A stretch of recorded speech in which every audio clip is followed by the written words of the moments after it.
Chlapcom a dievčatám z Progresívneho Slovenska a z ich dvorného média denníka najnovšie vadí, že na múre okolo kukurice sme osadili ostnatý drôt. Práve to je z našej strany necitlivé a pýtajú sa, že koho sa bojíme. Opomeniem teraz to, že raz schizofrenicky nám jeden deň chcú nakázať ochranu kukurice proti dronom. A čo sa stane, keď vám zhora priletí dron? Iný deň im prekáža oveľa menej sofistikovaná ochrana v podobe ostnatého drôtu.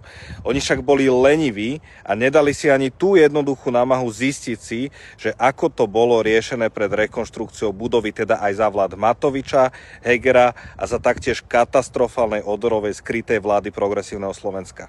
Tak som si teda pozrel Street View a zistil som, že ostnatý drôt bol naozaj na tomto múre odjakživa. Problém nie je v tom múre, je v tom, že nekriticky preberajú hoaxy z ich médií, že nemajú ani elementárne pochopenie logického faktu, že Ministerstvo obrany a Generálny štáb ozbrojených síl nie je mimovládkarská otvorená kancelária a potrebuje nejaký stupeň ochrany a v neposlednom rade o tom, že môžu sa aj na hlavu postaviť a toto naše bude vždy krajšie ako toto ich.